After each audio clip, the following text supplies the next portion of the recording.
नमस्कार बच्चों, welcome back to my YouTube channel geography guru. आज के इस एपिसोड में इस वीडियो में हम क्या बात करेंगे, आज हम बात करने वाले हैं class 10th SST social science की और डिस्कस करेंगे हम क्लास 10th एसएसटी के कंप्लीट मैथ वर्क के सॉल्यूशन को। जहां तक आपके एसएसटी के मैथ वर्क की बात है तो इसमें 3 स्टेजेस या 3 डायमेंशंस इंक्लूड होते हैं कि क्या करना है हमें, क्या लोकेट करना है हमें, कहाँ लोकेट करना है हमें और कैसे लोकेट करना है हमें। देखिए 3 चीज़ें हमें पता होनी चाहिए। क्या लोकेट करने का मतलब ये कि हमें एग्जैक्टली पता हो सिलेबस कि सिलेबस क्या रहेगा।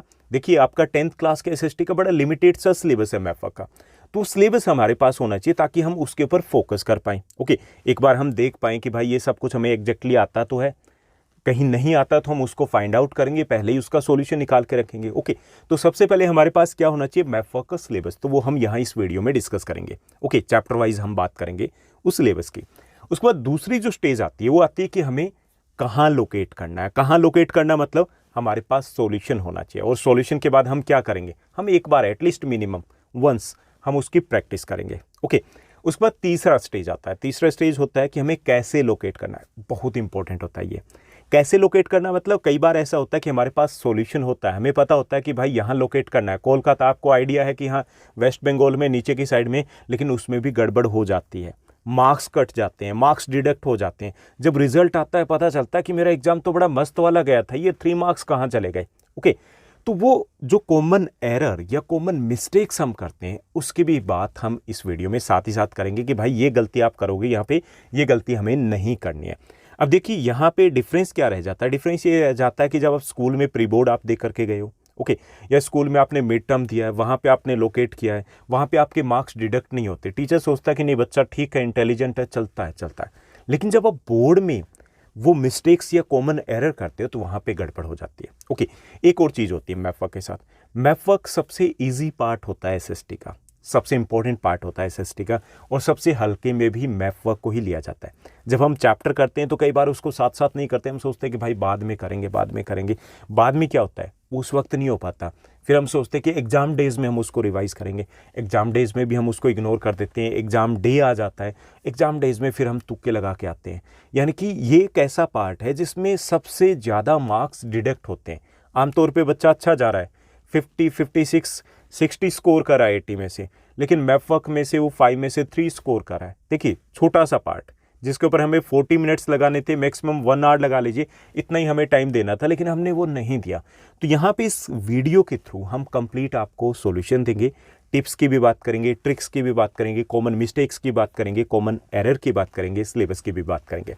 Let's begin. चलिए शुरुआत करते हैं आज के इस वीडियो की, इस एपिसोड की, और डिस्कस करते हैं आपके क्लास 10th के मैथ वर्क को। चैप्टर वाइज हम बात करेंगे। सबसे पहले हम शुरुआत करने वाले हैं जियो के साथ, और जियो का जो आपका फर्स्ट चैप्टर है, फर्स्ट चैप्टर आपका रिसोर्सेज एंड डेवलपमेंट, संसाधन एवं विकास, ये आपका चैप्टर रहेगा। और इसमें से क्या आने वाला है, तो देखिए इसमें से पहली चीज तो आइडेंटिफिकेशन के लिए आएगा।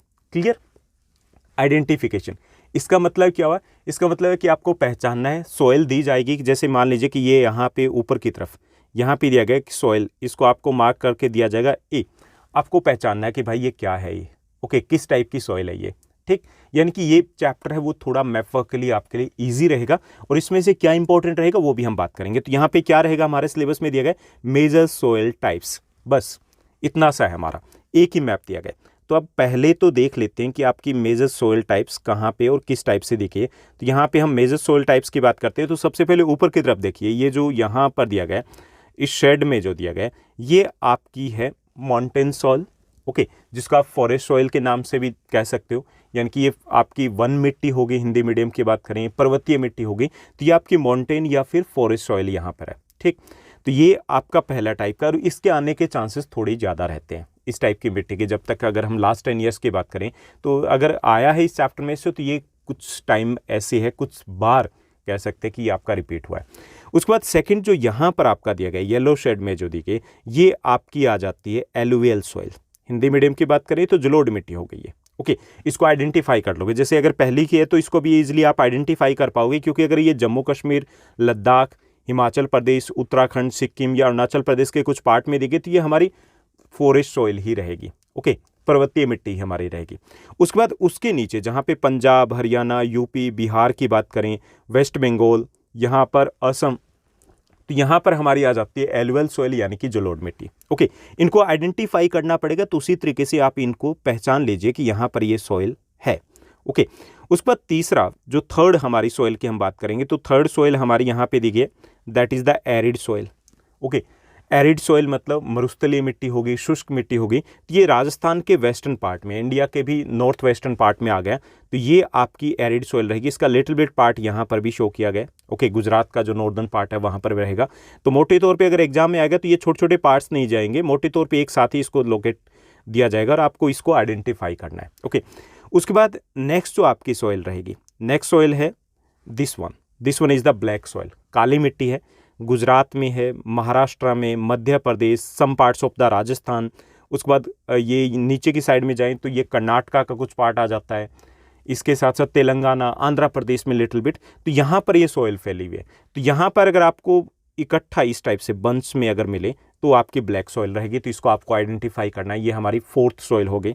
उसके बाद नेक्स्ट अगर सॉइल की बात करें तो यहाँ पर आपको पिंक शेड में दिखाई दे रहा है, जो पिंक शेड में टुकड़ों में जो दिखाई दे रहा है वो है आपकी laterite soil.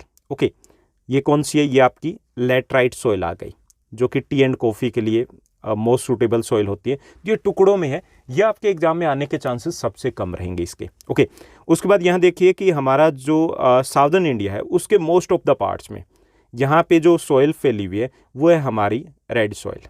Okay, most of the parts में, इसके भी एग्जाम में आने के चांसेस कम रहेंगे। तो ये आपकी रेड सॉइल यानी कि लाल मिट्टी हो गई, ये आपकी ब्लैक सॉइल हो गई, ये आपकी लेटराइट सॉइल हो गई, ये आपकी एलुअल सॉइल हो गई, यहाँ पे आपकी एरिड सॉइल होगी। और ऊपर की तरफ अगर हम जाएँ, नॉर्थ की तरफ जाएँ, जहाँ पर हमारा हिमालयन रीजन है, तो वहाँ पे फॉरेस्ट या माउंटेनस या माउंटेन सॉइल आपकी आ जाएगी। ओके, तो ये आपकी हो गई 6 टाइप्स ऑफ द सॉइल। अब इसमें से हम बात कर लेते हैं कि आपके एग्जाम में क्या कुछ आ सकता है अगर इस चैप्टर में आए। तो देखिए, आपके एग्जाम में आ सकता है, अगर पूछा जाता है तो इसमें आपकी फॉरेस्ट सॉइल आ सकती है, वन मिट्टी आ सकती है, इसमें एरिड सॉइल आ सकती है, इसमें आपकी ब्लैक सॉइल आ सकती है। ये सबसे इंपॉर्टेंट रहेंगे। उसके बाद अगर थोड़े बहुत और चांसेस हैं तो आपके यहाँ पे एलुअल सॉइल के रहेंगे। ओके, इसके अलावा रेड सॉइल या लेटराइट सॉइल है या एलुअल सॉइल भी है, ये अभी तक आपके एग्जाम में कभी भी रिपीट नहीं हुए। जब भी इस चैप्टर में से क्वेश्चन पूछा गया तो उसमें से एरिड, फॉरेस्ट और ब्लैक सॉइल में से ही किसी एक सॉइल को आपको आइडेंटिफाई करना था। ओके, तो ये हो गया आपका फर्स्ट चैप्टर, इजीली कर पाओगे। ये आपकी एनसीईआरटी की बुक में भी मैप दिया गया है एज इट इज, और इसकी पीडीएफ भी आपको अवेलेबल करवा दी जाएगी। Okay, now let's move to the next chapter. चलिए सेकंड के बाद थर्ड चैप्टर की बात करते हैं। सेकंड चैप्टर में से आपके एग्जाम में कुछ भी नहीं है, मैप वर्क का कुछ भी आपके एग्जाम में नहीं पूछा जाएगा। उसके बाद जो आपका थर्ड चैप्टर है, थर्ड चैप्टर में से क्या दिया गया? थर्ड चैप्टर हमारा वाटर रिसोर्सेज। इसकी अगर बात की जाए तो यहाँ से हमारे रहेंगे डैम्स। ओके, कौन कौन से डैम्स हमें लोकेट करने? इसमें रहेगा आपका सलाल, इसमें रहेगा आपका भाखड़ा नंगल, इसमें रहेगा आपका टेहरी, इसमें से रहेगा आपका राणा प्रताप सागर, इसमें रहेगा आपका हीराकुंड, इसमें रहेगा आपका सरदार सरोवर, इसमें है आपका तुंगभद्रा और नागार्जुन सागर। ओके, यानी कि टोटल हो गए आपके 8 डैम्स। इनमें से हमें इनको लोकेट करना है। ओके, तो यहाँ देखिए फर्स्ट चैप्टर में क्या था? आइडेंटिफिकेशन। यहाँ पे क्या रहेगा? लोकेट एंड लेबलिंग रहेगा। हमें लोकेट भी करना है और उसके बाद लेबलिंग भी करनी है। क्लियर? तो यहाँ पर हम नीचे की तरफ जाते हैं, देखते हैं सॉल्यूशन एक एक करके कि कहाँ पर कौन सा डैम रहेगा। सबसे पहले हम जम्मू कश्मीर में चलेंगे, तो जम्मू कश्मीर में हमारा रहेगा सलाल डैम। यहाँ पे देखिए बिल्कुल यहाँ पर बिल्कुल अगर हम जम्मू कश्मीर को अलग से जैसे आपको अपडेटेड अगर मैप मिले तो उसके बिल्कुल सेंटर में ये रहेगा सलाल डैम। ओके, उसके बाद बात आती है भाखड़ा नंगल डैम की। भाखड़ा नंगल डैम है ये हिमाचल प्रदेश और पंजाब का ये जो पार्ट है इसके बिल्कुल बॉर्डर पे रहेगा। जैसे यहाँ पे देखिए, यहाँ से इंडिया में एक चेंज आता है, इस साइड से थोड़ा टर्न ले लेता है मैप, तो इसी को अगर हम सीधा निकाल देंगे तो इसके बिल्कुल सेंटर में जहाँ पे होगा डॉट, मान लीजिए कि आपको आउटलाइंस नहीं दी जाती है तो उसमें आप इस टाइप से सीधी लाइन लिखा दोगे, बिल्कुल जो सेंटर में होगा पार्ट उसके ऊपर इसको लोकेट करोगे। देखिए भाखड़ा और नंगल 2 डैम है ये एग्जैक्टली, जिनको हम एक साथ ही बोलते हैं। इनमें से एक डैम है वो हिमाचल प्रदेश में और एक पंजाब में, यानी कि बिल्कुल एग्जैक्ट बॉर्डर के ऊपर आपको दिखाना है। ओके, तो ये हो गया आपका सेकंड डैम, यानी कि सबसे पहले सलाल डैम है, that is in Jammu Kashmir. Jammu Kashmir में यहाँ पे आप ये वाला जो पार्ट है इसके बिल्कुल सेंटर में लोगे। ओके, तो यहाँ पे आपका सलाल डैम हो जाएगा लोकेशन। और उसके बाद यहाँ पे अगर भाखड़ा नंगल डैम की बात करें तो ये यहाँ पे आ जाएगा। इसमें एक और आपको मैं बताता हूँ कि आप इस टाइप से लोकेट कर सकते हो। ओके, जैसे ट्राइंगल के शेप से इससे क्या होगा कि लोकेशन थोड़ी बहुत इधर उधर होगी तो वो एडजस्ट हो जाएगी आपकी। क्लियर? तो इस टाइप से आप ट्रायंगल के शेप के साथ जाओगे तो और ज़्यादा बेटर रहेगा। उसके बाद नेक्स्ट आपका यहाँ पे रहेगा टेहरी डैम। टेहरी डैम की बात करें तो ये उत्तराखंड में है। टेहरी डैम उत्तराखंड में, यानी कि ये वाला सेंट्रल पार्ट जो आ जाता है यहाँ से, जो नेपाल से पहले का, तो उसके थोड़ा सा साइड में यहाँ पे आपका टेहरी डैम हो जाएगा। उसके बाद नेक्स्ट है आपका राणा प्रताप सागर डैम। राणा प्रताप सागर डैम अगर हम इस लाइन को इस टाइप से लें ऐसे, तो इससे थोड़ा सा ऊपर की तरफ जाएगा, यानी कि इसमें से थोड़ा सा एक आइडिया रहेगा कि अगर आप आउटलाइन नहीं मिलती है तो आप किस टाइप से लोकेट करोगे। तो यहाँ से थोड़ा सा ऊपर की साइड में यहाँ पे आपका राणा प्रताप सागर डैम रहेगा जो कि राजस्थान में है। ओके, उसके बाद नेक्स्ट है आपका सरदार सरोवर डैम। सरदार सरोवर डैम नर्मदा नदी के ऊपर है, बहुत इंपॉर्टेंट है, काफ़ी बार आपके एग्जाम में रिपीट हो चुका है। तो ये आपका गुजरात में आ जाएगा। सरदार सरोवर डैम नर्मदा नदी के ऊपर है, बनाया गया है। उसके बाद नेक्स्ट वाला जो डैम है हमारा हीराकुंड डैम। हीराकुंड डैम की बात करें तो ये लॉन्गेस्ट डैम है, सबसे लंबा डैम है। ये कहाँ आ जाएगा? ये हमारा उड़ीसा में है। ओके, ये देखिए यहाँ से थोड़ा सा टर्न लेता मैप ऑफ इंडिया ऊपर की तरफ जाने से पहले, तो इसकी लाइन को अगर हम खींचेंगे तो उससे टच करता हुआ हमें दिखाना है थोड़ा सा, यानी कि यहाँ पे आप अगर जो मैप मिलेगा उसमें एक पेन अगर यहाँ पे रख दें और उससे इस साइड में आप लोकेट कर दो तो इसको ईजिली आप लोकेट कर पाओगे, हीराकुंड डैम। उसके बाद आ जाता है आपका नागार्जुन सागर डैम जो कि तेलंगाना में है, लेकिन जो आंध्र प्रदेश की बॉर्डर के बिल्कुल साथ रहेगा, नागार्जुन सागर डैम। उसके बाद तुंगभद्रा डैम है जो कि तुंगभद्रा रिवर के ऊपर ही है। ये आपका कर्नाटका में आ जाएगा जहाँ पर गोवा है, गोवा से सीधी हम लाइन लेंगे, या फिर आप यूँ भी कर सकते हो कि ये वाला जो कट है और ये गोवा वाला है, इस टाइप से लोगे तो इससे थोड़ा सा ऊपर की साइड में रहेगा, यानी कि ये सेंटर है तो सेंटर से थोड़ा इस साइड हमें रखना है। ओके, तो ये आपके डैम्स दिए गए हैं थर्ड चैप्टर में से। थर्ड चैप्टर यानी कि आपका वाटर रिसोर्सेज, जल संसाधन, और इसमें से सबसे इंपॉर्टेंट क्या रहेगा? उसमें देखिए सबसे इंपॉर्टेंट आपके लिए रहेगा सलाल डैम, इंपॉर्टेंट है आपके लिए, भाखड़ा नंगल डैम इंपॉर्टेंट है, सरदार सरोवर डैम इंपॉर्टेंट है, और हीराकुंड डैम इंपॉर्टेंट है। ये ज़्यादा इंपॉर्टेंट रहेंगे, यानी कि टोटल 8 दिए गए, इनमें से 4 हैं जो आपके लास्ट 10 ईयर्स में रिपीट हुए हैं। ठीक है, तो ये रहेगा आपका थर्ड चैप्टर से रिलेटेड, और चांसेस रहेंगे कि यहाँ से आपका एक डैम आपके एग्जाम में पूछा जाए। उसके बाद हम चलेंगे नेक्स्ट चैप्टर की ओर। नेक्स्ट आपका चैप्टर है एग्रीकल्चर। एग्रीकल्चर का सिलेबस क्या रहेगा? देखिए इसमें हमें पहला जो दिखाना है मेजर एरिया जो राइस एंड वीट, राइस और वीट का मेजर एरिया हमें दिखाना है। तो इसमें मैं आपको 5 स्टेट्स दूंगा, नंबर 1 2 3 4 करके, ताकि आप इजीली उसको लोकेट कर पाओ। ओके, थोड़ा बहुत इधर से उधर हो तो चलेगा, यानी कि हमें गेहूं और चावल के मुख्य इलाके दिखाने हैं जहां पर इनका प्रोडक्शन होता है। उसके बाद हमें क्या बताना है? उसके बाद हमें बताना मेजर प्रोड्यूसर्स ऑफ, यानी कि मेजर प्रोड्यूसर, मेजर मतलब लीडिंग प्रोड्यूसिंग स्टेट, हमें बताना है कि सबसे ज़्यादा ये फसलें कहाँ होती है। तो इसमें राइस यानी कि चावल हो गया, तो राइस सबसे ज़्यादा इसका लीडिंग प्रोड्यूसिंग स्टेट है वो वेस्ट बंगाल है। वीट का यूपी है, वीट अभी इस बार के सिलेबस में नहीं है लेकिन मैंने इंक्लूड कर लिया है। उसके बाद कॉटन है, इसमें गुजरात है अभी फर्स्ट पोजीशन पे। उसके बाद आपका जूट है, इसमें वेस्ट बंगाल आ जाता है। शुगर केन यहाँ पे अगेन यूपी आ जाता है। टी असम, कॉफ़ी कर्नाटका, और रबर में केरला आ जाता है। तो इनके लीडिंग प्रोड्यूसिंग स्टेट है वो हमें लोकेट करने हैं, वो हमें दिखाने हैं, शो करने हैं।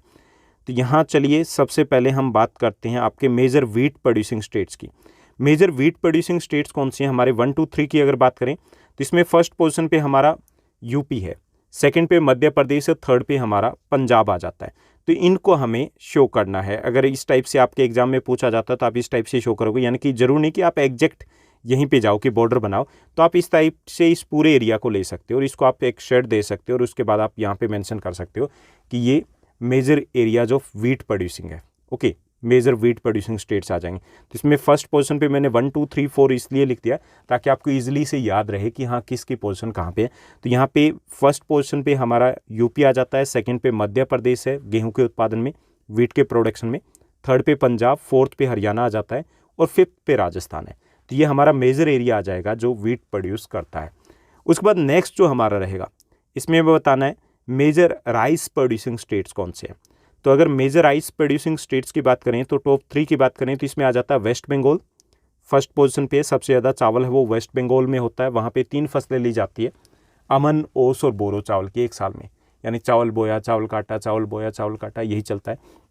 ओके, उसके बाद सेकंड पोजीशन पे है वो हमारा यूपी है, और थर्ड पे हमारा पंजाब आ जाता है। क्लियर? तो इसमें देखिए कौन कौन से रहेंगे, किस टाइप से हम लोकेट करेंगे। इसमें मैंने 5 इंक्लूड किया है। तो इसमें फर्स्ट पोजीशन पे जो हमारा रहेगा राइस प्रोड्यूसिंग स्टेट है वो है हमारा वेस्ट बंगाल, सेकंड पे हमारा यूपी, थर्ड पे हमारा पंजाब, फोर्थ पे हमारा उड़ीसा, फिफ्थ में हमारा बिहार रहेगा।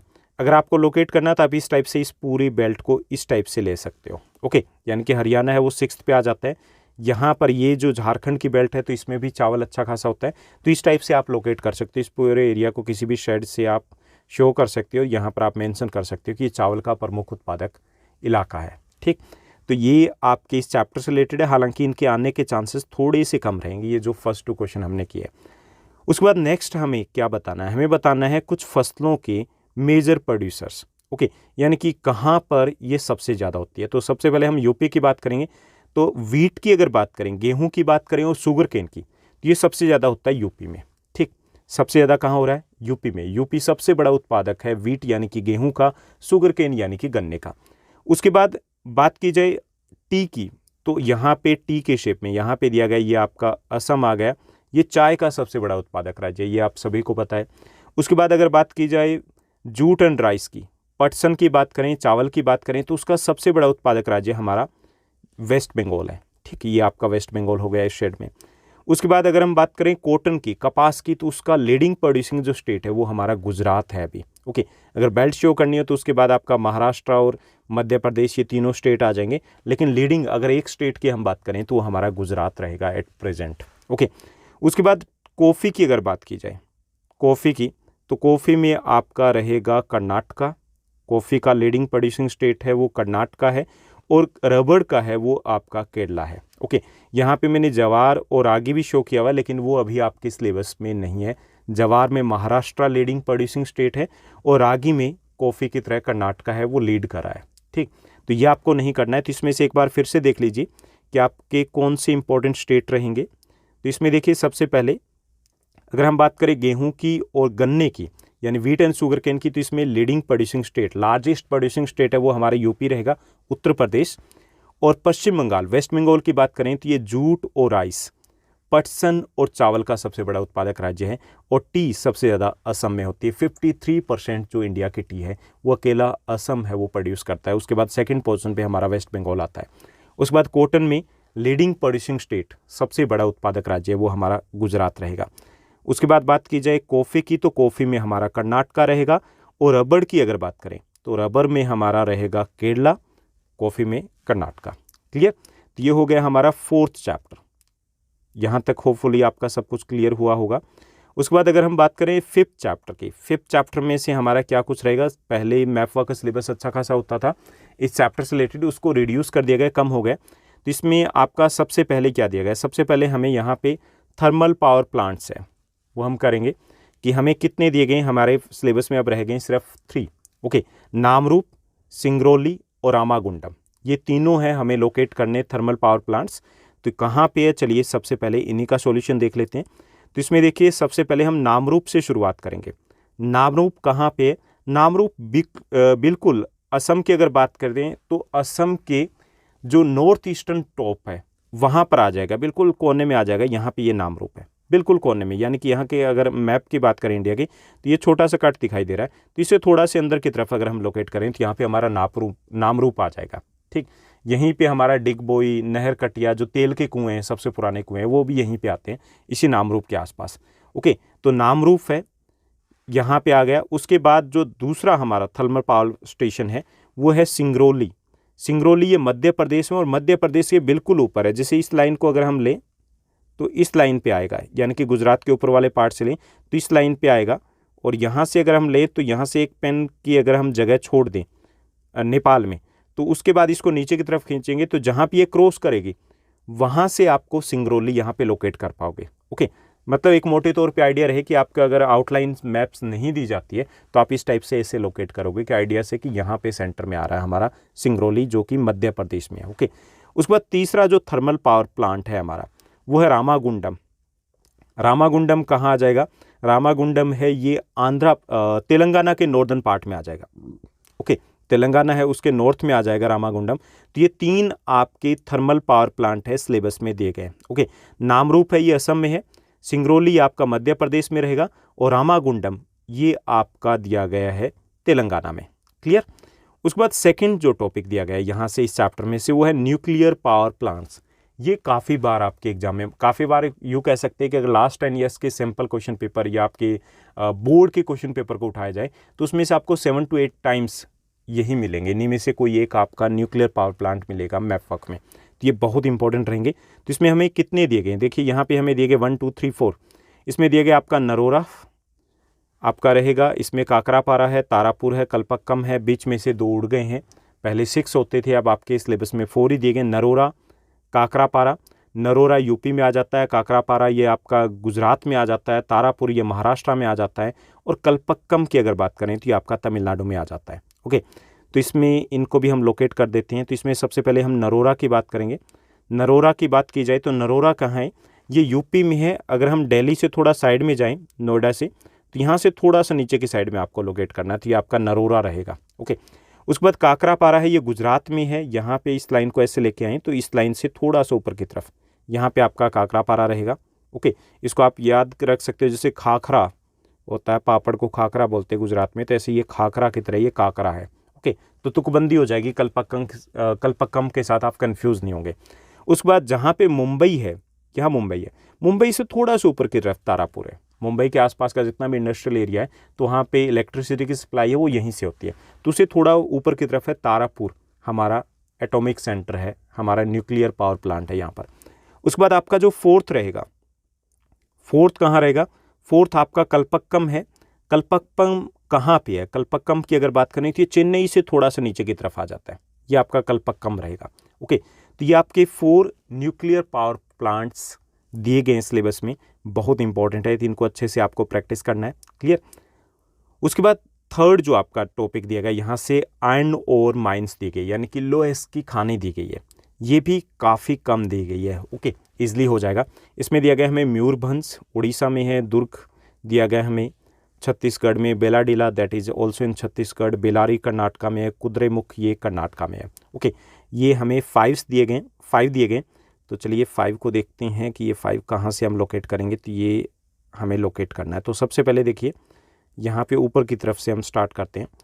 तो यहाँ पे उड़ीसा में, यहाँ बिल्कुल पश्चिम बंगाल वेस्ट बंगाल की बाउंड्री के पास, बॉर्डर के पास है, तो यहाँ पे हमारा हो जाएगा मयूरभंज, ये मयूरभंज है। क्लियर, यानी कि जहाँ से मैप थोड़ा सा ऊपर की तरफ जा रहा है, ओके, इंडिया का मैप, तो उसके आसपास कोस्टल एरिया के पास नहीं, उससे थोड़ा अंदर की तरफ आपको लोकेट करना है, ये आपका मयूरभंज हो जाएगा।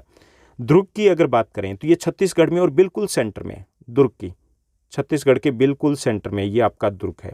उसके बाद बेलाडीला है, ये छत्तीसगढ़ के साउथ में आ जाता है, छत्तीसगढ़ के दक्षिण में आ जाएगा, यानी कि यहाँ से ये जो कट लगा हुआ है इससे अगर हम लाइन ले तो इस लाइन के ऊपर आएगा, ये आपका आ जाएगा छत्तीसगढ़ के बिल्कुल साउथ में, ये आपका बेलाडीला रहेगा।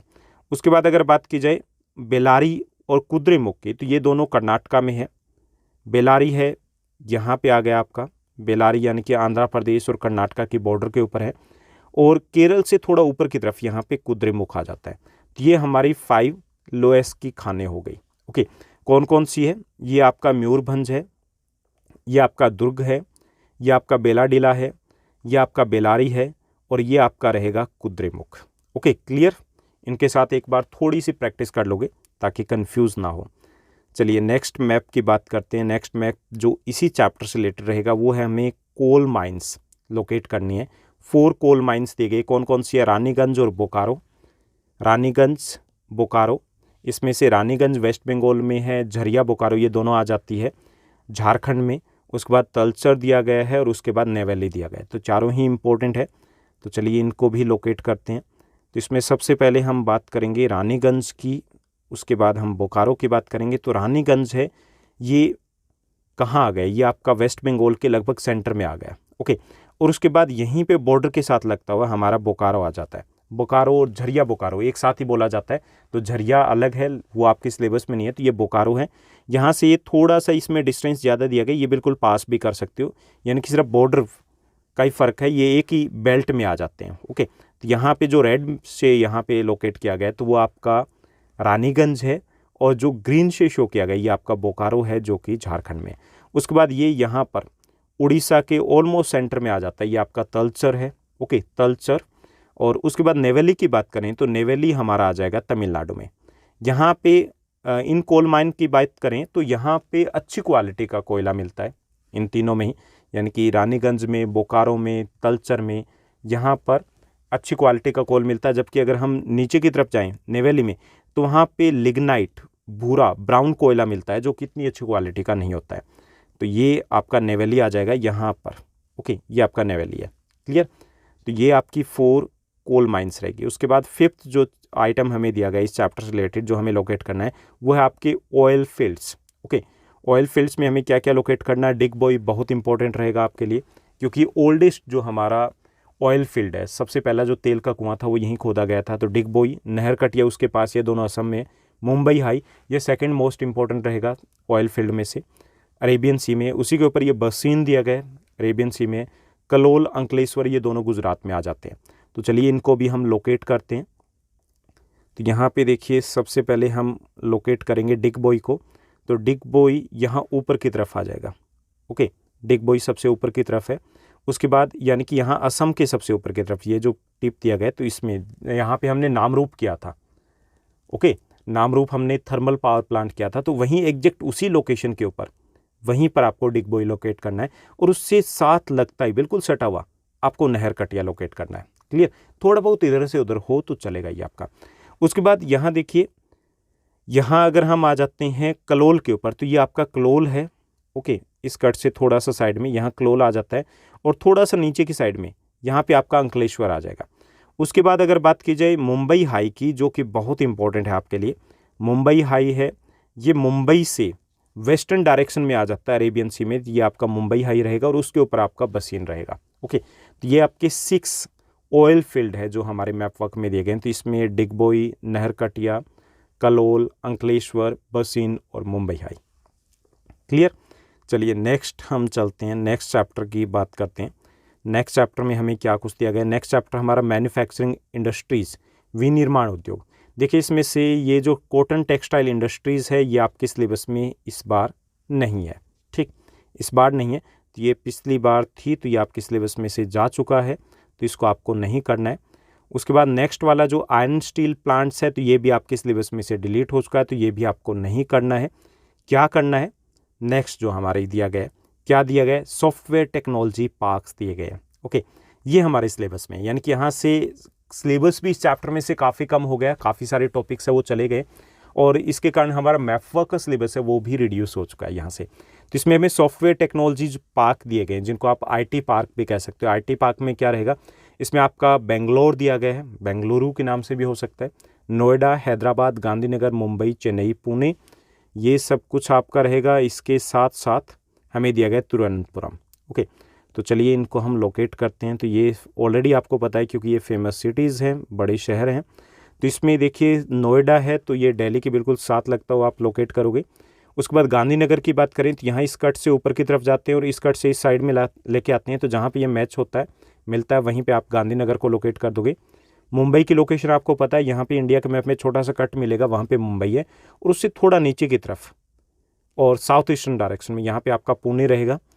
हैदराबाद है, ये यहाँ दिया गया, थोड़ा सा और ऊपर भी ले सकते हो इसको, ये बिल्कुल सेंटर में है, किसके? तेलंगाना के सेंटर में आ जाएगा। बेंगलुरु यहाँ पे नीचे की साइड में आ जाएगा, कर्नाटका के साउथ में बिल्कुल। और चेन्नई है, वो उसी सेम लाइन के ऊपर है, यहाँ पे आ जाएगा कोस्टल एरिया में, ये आपका चेन्नई है। उसके बाद रह गया आपका तिरुवनंतपुरम। तिरुवनंतपुरम की अगर बात करें तो ये केरला में आ जाता है, केरला के बिल्कुल साउथ में आ जाएगा, साउदर्न टिप के ऊपर। ओके, तो ये हमारे रहेंगे IT पार्क्स। ओके, इस चैप्टर में से नेक्स्ट चैप्टर का हम डिस्कस कर ले। उसके बाद हम ये भी बात करने वाले हैं कि यहाँ पे मिस्टेक कौन सी नहीं करनी है। ठीक, उसके बाद हम हिस्ट्री की बात करेंगे। तो उसके बाद हमारा जो नेक्स्ट चैप्टर दिया गया है, life lines of Indian economy. Okay, इसमें क्या कुछ दिया गया? इसमें हमारे पास रहेंगे 2 क्वेश्चंस, एक तो मेजर पोर्ट्स है, दूसरे मेजर एयरपोर्ट्स है। मेजर पोर्ट्स की बात करें तो यहाँ पे आपके दिए गए हैं, कौन कौन से दिए गए? 10 दिए गए। इसमें आपका कांडला दिया गया है, गुजरात में है। क्लियर? मुंबई दिया गया है, महाराष्ट्र में है। Marmagao that is in Goa. New Mangalore Karnataka. Kochi Kerala. Tuticorin in Tamil Nadu. Chennai in Tamil Nadu. Visakhapatnam Andhra Pradesh. Paradip की बात करें तो यह उड़ीसा में आ जाता है। अनहल्दिया that is in west Bengal. Okay, इसमें कोलकाता नहीं है, उसको इंक्लूड नहीं किया गया। तो चलिए इनको हम लोकेट कर लेते हैं सबसे पहले। तो इसमें देखिए मेजर पोर्ट्स की अगर हम बात करें तो यहाँ पे क्या कुछ रहेगा, तो हम कांडला से शुरुआत करते हैं। कांडला इंपॉर्टेंट है आपके लिए। दिल्ली के या नॉर्दर्न इंडिया की अगर बात करें तो सबसे नज़दीकी यही पोर्ट है, पंजाब, हरियाणा, राजस्थान, दिल्ली, यूपी के। कांडला पोर्ट है, इसको इंडिपेंडेंस के बाद डेवलप किया गया था, क्योंकि कराची पोर्ट है वो जो कि यहाँ पर है, ये चला गया था पाकिस्तान में, तो हमें इसको डेवलप करना पड़ा था। उसके बाद यहाँ पे जहाँ पे आपको एक इंडिया के मैप के ऊपर कट मिलेगा, वहाँ पे आपका मुंबई पोर्ट आ जाएगा, जो कि सबसे बिजिएस्ट पोर्ट है इंडिया का और लार्जेस्ट पोर्ट भी है, सबसे बड़ा पोर्ट भी है हमारा। उसके बाद गोवा में हमारा मारमागांव आ जाता है, मेनली आयरन ओर को एक्सपोर्ट किया जाता है यहाँ से। उसके बाद न्यू मंगलोर आ जाता है, ये कर्नाटका में, यहाँ से भी कुद्रेमुख का जो आयरन ओर है वो एक्सपोर्ट किया जाता है यहाँ से। यानी कि एक न्यू मंगलोर कहाँ आएगा, जहाँ केरला है वो शुरुआत होती है, उसके बिल्कुल ऊपर की तरफ नॉर्थ में। और कोची है, ये केरला के लगभग सेंटर में हम कह सकते हैं, यानी कि सेंटर से थोड़ा सा नीचे की तरफ यहाँ पे कोची आपका रहेगा। तुतिकोण है, ये हमारा साउदर्न मोस्ट पोर्ट है, साउदर्न मोस्ट, सबसे दक्षिणी हमारा बंदरगाह है, ये पतन है ये। और श्रीलंका के साथ हमारा 70-80% जो इंटरनेशनल ट्रेड होता है वो इसी तुतिकोरन पोर्ट से होता है। उसके बाद चेन्नई है, ये आपको पता ही है, ये हमारा one of the oldest port है। उसके बाद विशाखापट्टनम है। विशाखापट्टनम की अगर बात की जाए तो विशाखापट्टनम हमारा सबसे सेफेस्ट, सबसे डीपेस्ट और लैंड लोकेटेड पोर्ट है, सबसे गहरा है, सबसे सुरक्षित है, लैंड लॉक्ड, यानी कि ज़मीन से घिरा हुआ, इस टाइप की शेप है यहाँ पर, ऐसे कुछ घिरा हुआ, इस टाइप का ये हमारा पोर्ट है। उसके बाद पारादीप है, जो कि डेवलप किया गया है आयरन ओर को एक्सपोर्ट करने के लिए, मशीन एंड टूल्स को इंपोर्ट करने के लिए, उड़ीसा में। हल्दिया पोर्ट है, ये यहाँ पे आ जाता है। कोलकाता पोर्ट है, उसके वर्कलोड को कम करने के लिए हल्दिया पोर्ट है, उसको डेवलप किया गया है। ओके, तो ये आपके रहेंगे पोर्ट। ओके, उसके बाद इंटरनेशनल एयरपोर्ट भी दिए गए हैं आपके सिलेबस में, इसी चैप्टर से रिलेटेड। इंटरनेशनल एयरपोर्ट्स की बात करें तो इसमें हमें 6 दिए गए हैं। कौन कौन से 6 है, यहाँ पे दिया गया Amritsar Rajasansi international airport, Delhi Indira Gandhi international airport जो कि पालम में है, कोलकाता नेताजी सुभाष चंद्र बोस इंटरनेशनल एयरपोर्ट आपके सिलेबस में दिया गया, मुंबई छत्रपति शिवाजी इंटरनेशनल एयरपोर्ट है आपका, Hyderabad Rajiv Gandhi international airport and Chennai Meenambakkam international airport. Okay, इन 6 को हमें लोकेट करना है और इनको आइडेंटिफाई भी करना हो सकता है। देखिए इसमें क्या दिया जाएगा, इसमें आपको सिंपल तरीके से नहीं दिया जाएगा, यहाँ पे नाम इसलिए दिए गए राजासांसी इंटरनेशनल एयरपोर्ट, आपको ये दिया जाएगा तो पहले तो आपको पता होना चाहिए कि अमृतसर में है। नेताजी सुभाष चंद्र बोस इंटरनेशनल एयरपोर्ट आपको लोकेट करना है, पहले पता होना चाहिए कोलकाता में है ये, फिर आपको पता होना चाहिए कि कोलकाता कहाँ है। ओके, यानी कि यहाँ पे डबल रहेंगे आपके पास, पहले आंसर पता और उसके बाद उसको आप लोकेट कर पाओगे, क्योंकि डायरेक्ट नाम नहीं दिए जाएंगे। क्लियर, तो चलिए यहाँ पे हम लोकेट करते हैं एक-एक करके। तो सबसे पहले हम बात करेंगे अमृतसर की राजासांसी इंटरनेशनल एयरपोर्ट की। तो यहाँ पे ये पंजाब के नॉर्थ वेस्टर्न पार्ट में आ जाएगा और जो पाकिस्तान की बॉर्डर है उसके बिल्कुल साथ लगता आ जाएगा। ओके, यहाँ पे हमें लोकेट करना है, यानी कि ये वाली लाइन लेंगे। ओके, यहाँ से इंडिया का मैप है, थोड़ा सा टेढ़ा होना शुरू होता है, तो उससे थोड़ा सा ऊपर की तरफ हम बॉर्डर के ऊपर, जहाँ से इंडिया का मैप है बाहर की तरफ निकला हो, तो यहाँ पे हम लोकेट करेंगे इसको। ओके, उसके बाद जहाँ पर इस लाइन के साथ लगता है यहाँ पे हमारा दिल्ली आ जाता है, तो दिल्ली में इंदिरा गांधी इंटरनेशनल एयरपोर्ट है। उसके बाद कोलकाता की बात करें तो यहाँ नेताजी सुभाष चंद्र बोस इंटरनेशनल एयरपोर्ट है, तो कोलकाता की लोकेशन सभी को अच्छे से पता होगी। उसके बाद मुंबई, यहाँ पे छत्रपति शिवाजी इंटरनेशनल एयरपोर्ट है हमारा, और हैदराबाद में राजीव गांधी इंटरनेशनल एयरपोर्ट आ जाता है, और चेन्नई में हमारा मीनम्बक्कम इंटरनेशनल एयरपोर्ट। ओके, ये हमारे सिलेबस में दिए गए।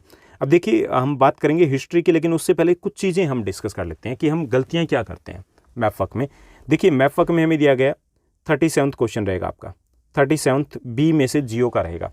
अब 37वां बी में से जियो का रहा, तो हमने क्या कर दिया कि जैसे यहाँ पे इसको लोकेट करना है, यहाँ पे हमने इसको लोकेट किया और हमने यहाँ पे लिख दिया 37A। ओके, कई बार हम ऐसे लोकेट कर देते हैं। अगर हमने ऐसे लोकेट कर दिया तो मतलब हमसे पूछा गया मीनम्बक्कम इंटरनेशनल एयरपोर्ट, हमने यहाँ पे नाम नहीं लिखा चेन्नई, तो ये क्या हो जाएगा, हमारा रॉन्ग हो जाएगा। ओके, लोकेट के साथ साथ लेबलिंग करनी होती है, जो चीज़ हमसे पूछी गई उसकी लेबलिंग करनी होती है। तो आपको क्या करना है, यहाँ पे 37 तो आप मेंशन करोगे, 37B भी मेंशन करोगे, उसका A भी मेंशन करोगे, और उसमें क्या है ये भी आप मेंशन करोगे। ओके, एक और चीज़ होती है, कई बार स्टूडेंट्स करते हैं कि हाँ चेन्नई कहाँ है, तमिलनाडु में, तो हमने यहाँ पे ऐसे कर दिया। ओके, यहाँ पे हमने कर दिया चेन्नई, ऐसे नहीं होगा, ये जो पॉइंट्स होते हैं हमें एग्जैक्ट ही लोकेट करने हैं। एग्जैक्ट लोकेट करने मतलब जो लोकेशन है।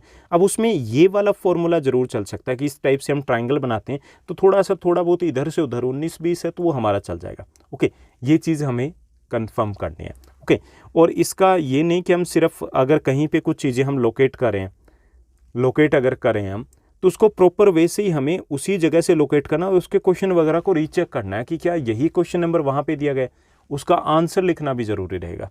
ओके, सिर्फ ABCD करने से हमारा काम नहीं चलेगा।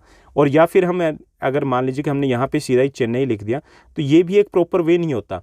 उसमें क्वेश्चन नंबर 37B का ये अगर आपका थर्ड दिया गया है तो उसको 37B थर्ड भी लिखिए और उसके बाद उसको आप चेन्नई मेंशन कीजिएगा। ओके, अगर हम सीधा मेंशन करते हैं तो कई बार वो गड़बड़ हो जाती है कि हमने स्टेट लोकेट कर दिया, ठीक है, हो गया। ऐसा नहीं है। मान लीजिए आपसे पूछा गया, क्या पूछा गया, आपसे ये पूछा गया कि जैसे गुजरात का पूछा गया कि आपको बताना है कपास का सबसे बड़ा उत्पादक राज्य, ठीक। तो आप उसमें ऐसे करके कर दिया आपने कपास का या 37B, ये नहीं, कपास का सबसे बड़ा उत्पादक राज्य लिखोगे, उसके बाद नीचे लिखोगे गुजरात और फिर इसमें अलग शेड से आप शो करोगे कि ये गुजरात है यहाँ तक। ओके, इस टाइप से सीधा ये नहीं कि आपने एरो लगा दिया कि भाई हो गए, यहाँ से ढूंढ लो कहाँ गुजरात है या ये 37B का आंसर है, नहीं, उसको गुजरात भी आपको बताना पड़ेगा। तो ये चीज़ें हमें नहीं करनी है। क्लियर? तो ये आपको ध्यान रखना है। उसके बाद चलिए हम बात करते हैं आपके लास्ट चैप्टर की जो कि हिस्ट्री का रहेगा। हिस्ट्री में से आपके बहुत कम सिलेबस दिया गया मैथ का और उसमें से आपके एग्जाम में रहेंगे 2 points. Okay, class 10th history के मैथ की अगर बात करें तो हमारे सेकंड चैप्टर से रिलेटेड ही रहेगा। नेशनलिज्म इन इंडिया, भारत में राष्ट्रवाद 1918 to 1930, हालांकि 34 तक इस चैप्टर में बात की गई। तो इसमें क्या कुछ रहेगा, इसमें रहेगा हमें 3 तो दिए गए कांग्रेस के सेशन। ओके, इसमें से एक आपके एग्जाम में पूछा जाएगा कंफर्म। तो इसमें कौन से दिए गए कांग्रेस के सेशन, इसमें दिया गया कलकत्ता सेशन, कोलकाता नहीं कलकत्ता ही रहेगा, सितंबर 1920, नागपुर सेशन दिसंबर 1920 और उसके बाद मद्रास सेशन दिया गया, ये 1927 का है। ओके, ये तीनों हमारे सिलेबस में दिए गए। उसके बाद हमें दिए गए important centres of Indian national movement, उससे रिलेटेड कुछ इंपॉर्टेंट सेंटर्स दिए गए जो कि नॉन कोऑपरेशन और सीडीएम दोनों से रिलेटेड रहेंगे। तो इसमें चंपारण हमें दिया गया है। Okay, movement of Indigo planters, इसमें भी दोनों टाइप से क्वेश्चन आ सकता है। जैसे the movement of Indigo planters, तो हमें पता होना चाहिए कि ये चंपारण था। ओके, फिर उसके बाद हम लोकेट करेंगे तो उसमें चंपारण भी लिखेंगे, लोकेट भी करेंगे, क्वेश्चन नंबर भी लिखेंगे, सारी चीज़ें हमें मेंशन करनी है। ऐसे खेड़ा गुजरात जो कि पीजेंट सत्याग्रह से रिलेटेड है। Ahmedabad Gujarat that is related with the cotton mill worker satyagraha, जो मजदूर थे कॉटन मिल के, कपास की मिलों के, उन्होंने यहाँ पे सत्याग्रह किया था। अमृतसर पंजाब, ये जलियांवाला बाग इंसिडेंट से रिलेटेड है। ओके, चोरी चोरा की बात करें तो calling of the non cooperation movement, यहाँ पे कुछ ऐसा हुआ था, उसके बाद नॉन कॉपरेशन मूवमेंट को गांधी जी ने वापस ले लिया था, उससे रिलेटेड है। दांडी की अगर बात करें that is also in Gujarat. Civil disobedience movement CDM से रिलेटेड है। तो ये हमारे 6+3 9 पॉइंट्स दिए गए ना, उनमें से एनी 2 पॉइंट्स आपके एग्जाम में रहेंगे, यानी कि बहुत आसान है। हिस्ट्री से रिलेटेड जो आपका 37E क्वेश्चन रहेगा उससे रिलेटेड आपको आंसर देना। तो चलिए इनको सॉल्व करते हैं हम एक एक करके। 2 अलग सेपरेट मैप में हम इनकी बात करेंगे। सबसे पहला फर्स्ट जो मैप रहेगा उसमें हम कोलकाता, नागपुर और मद्रास तीनों स्टेशन को हम लोकेट करेंगे। तो यहाँ पे देखिए सबसे पहले आपका आ जाएगा कलकत्ता स्टेशन। कलकत्ता स्टेशन की अगर बात की जाए तो यहाँ पे कलकत्ता है और ये कलकत्ता स्टेशन रहेगा। अब इसमें दिक्कत क्या आएगी, दिक्कत यहाँ पे ये रहेगी कि आपको ये नहीं दिया जाएगा कलकत्ता स्टेशन, आपको ये दिया जाएगा कि locate the annual session of the Congress party of सितंबर 1920 और द दिसंबर 1920। अब वहाँ दिक्कत आ जाती है कि भाई ये दिसंबर वाला सितंबर वाला कहाँ हुआ था। तो इसमें देखिए सिंपल सा तुक्का फॉर्मूला ये रहेगा कि अल्फ़ाबेटिक ऑर्डर से अगर बात करें तो ABC, C पहले आएगा, कलकत्ता पहले आएगा ना। तो ये जो कलकत्ता है ये पहले आ रहा है, तो यहाँ पे पहले हुआ था उस साल। ओके, सितंबर में हो गया था। उसके बाद दिसंबर में हुआ था नागपुर में, ये अल्फ़ाबेटिकली भी बाद में आता। तो ऐसे तुकबंदी आप कर सकते हो ताकि कंफ्यूज ना हो। तो सितंबर की अगर बात करें तो सितंबर 1920 का जो सेशन था कांग्रेस पार्टी का that was held in Kolkata. Okay, Kolkata में हुआ था। और उसके बाद नागपुर में हुआ था दिसंबर में, ठीक। तो इसमें से कोलकाता की अगर बात करें कलकत्ता की, तो ये तो आप इजीली लोकेट कर पाओगे, कोई डाउट नहीं है। इसका थोड़ा सा हमें ध्यान रखना है कि हम यहाँ से ये ऐसे लाइन लेंगे सीधी वाली, ठीक। और उसके बाद ये वाला है, यहाँ से अगर हम सीधी लेंगे तो लगभग इसके आसपास हमें लोकेट करना है, यहाँ से जो कर्व शुरू होता है उसके आसपास। तो क्योंकि अगर ये स्टेट बाउंड्रीज नहीं तो हम कंफ्यूज हो जाएंगे, भाई यहाँ था यहाँ था यहाँ था, तो इससे थोड़ा सा आपका आइडिया रहेगा कि यहाँ पे हमें लोकेट करना है नागपुर को। और मद्रास यानी कि चेन्नई की हम बात करें तो मद्रास 1927 में यहाँ पर कांग्रेस का सेशन हुआ था। ओके, तो ये रहेगा पहला क्वेश्चन जो आपका हिस्ट्री से रिलेटेड रहेगा मैप वर्क का। उसके बाद जो सेकंड क्वेश्चन है, हमें क्या दिखाना है, इसमें 6 समय पॉइंट्स दिए गए हैं जो कि इंडियन नेशनल मूवमेंट से रिलेटेड है। इनको हमें आइडेंटिफाई करना है, लोकेट करना है, लेबलिंग करना है, सब कुछ करना है। तो इसमें देखिए सबसे पहले हम चंपारण से ही शुरुआत करते हैं। This one is the Champaran, जो कि बिल्कुल बिहार के कोने में आ जाता है, नॉर्थ वेस्टर्न पार्ट में आ जाएगा चंपारण। ये इंडिगो प्लांटर से रिलेटेड मूवमेंट यहाँ पर हुआ था। तो इसको कैसे लोकेट करोगे, देखिए जो नेपाल है उसका आधा हिस्सा कर दोगे, ठीक, उसका आधा हिस्सा करके उसके थोड़ा सा इस साइड में, इस डायरेक्शन में आप लोकेट करोगे। क्लियर, क्योंकि आपको स्टेट बाउंड्रीज है, ज़्यादा चांसेस है कि नहीं मिलेगी, आपको आउटलाइन मैप ही मिलना है। तो इस टाइप से आप लोकेट करोगे। चोरी चौरा की अगर बात की जाए तो चोरी चौरा है, ये सेंटर से इस लाइन को जब हम नीचे की तरफ लाएंगे तो थोड़ा सा नीचे की तरफ, ये आपका यूपी में आ जाएगा, गोरखपुर से थोड़ा ऊपर की तरफ। ओके, जो कि calling of NCM non cooperation movement है। यहाँ पर जो 1922 में एक पुलिस स्टेशन था उसको आग लगा दी गई थी, जिसमें 22 पुलिस मेन्स बर्न्ट अलाइव, जिंदा जल के मर गए थे। उसके बाद यहाँ इस घटना के बाद इस आंदोलन को, इस मूवमेंट को वापस ले लिया गया था। तो ये आपका सेकंड रहेगा। थर्ड जो आपका पॉइंट रहेगा वो अमृतसर जलियांवाला बाग इंसिडेंट है, जिसकी हमें बात की थी कि ये थोड़ा ऊपर की तरफ हमें लेना है, और कहाँ लेना है, पाकिस्तान के बिल्कुल बॉर्डर के साथ है। उसके बाद आपका खेड़ा मूवमेंट की अगर बात करें तो खेड़ा बिल्कुल हम इससे ऊपर की तरफ जाएंगे तो अहमदाबाद के पास आ जाता है, और यहाँ से अहमदाबाद को थोड़ा सा ऊपर की तरफ लेना, मैंने यहाँ नीचे किया हुआ है, थोड़ा ऊपर की तरफ ले लोगे तो यहाँ पे अहमदाबाद आ जाएगा। और इस साइड से ऐसे अगर हम लेंगे, इससे लाइन अगर हम खींचेंगे तो यहाँ पे आपका आ जाएगा दांडी। हालांकि दांडी को क्या करना है कि यहाँ पे थोड़ा सा अंदर की तरफ है, इसको हमें बिल्कुल कहाँ लेके आना है, यहाँ पर कोस्ट में लेके आना है, क्योंकि ये क्या है, ये कोस्टल टाउन है। ओके, मुंबई की तरह तटीय शहर है ये। क्लियर, तो इस टाइप से आपको लोकेट करना है। तो ये रहेंगे आपके हिस्ट्री से रिलेटेड। देखिए दोबारा से देख लीजिए क्या कुछ रहेगा हिस्ट्री में। जो नेशनलिस्ट मूवमेंट है हमारा, इंडियन नेशनल मूवमेंट से उस रिलेटेड आपका चंपारण रहेगा, जो कि बिहार में है, चोरी चौरा यूपी में है, यहाँ अमृतसर रहेगा पंजाब में, यहाँ पे खेड़ा, अहमदाबाद और दांडी, ये सभी के सभी रहेंगे आपके गुजरात से रिलेटेड। ओके, तो ये था आपका मैप वर्क का सिलेबस। आई होप सब कुछ आपको अच्छे से समझ में आया होगा। अगर आपको कोई भी डाउट हो, किसी भी टाइप का क्वेश्चन पूछना हो, तो आप कमेंट सेक्शन में कमेंट कर सकते हो। इसके साथ साथ आप टेलीग्राम पे मेरे से कनेक्ट हो सकते हो, ज्योग्राफी गुरु, उसका लिंक नीचे मिल जाएगा, या फिर डायरेक्ट आप सर्च कीजिएगा तो टेलीग्राम के आप ऊपर भी आपको एक चैनल मिल जाएगा। और ज्योग्राफी गुरु ऑफिशियल आप सर्च कर सकते हो इंस्टा के ऊपर, वहाँ पर भी डिस्कस किया जा सकता है। ओके, इसके साथ साथ जहाँ तक आपके क्लास 10th के सिलेबस की बात है, तो मोस्ट ऑफ द चैप्टर्स 99% जो चैप्टर्स हैं उनके मोस्ट इंपॉर्टेंट क्वेश्चंस, उन चैप्टर को डिटेल में डिस्कशन, सब कुछ आपका ऑलरेडी हम डिस्कस कर चुके हैं। एमसीक्यूज़ भी पब्लिश किए जा चुके हैं। तो आपको कोई भी डाउट है, फिर भी कुछ है, तो आप कमेंट सेक्शन में कमेंट कीजिएगा। अदरवाइज़ आपको कहाँ जाना है, प्लेलिस्ट में जाना है।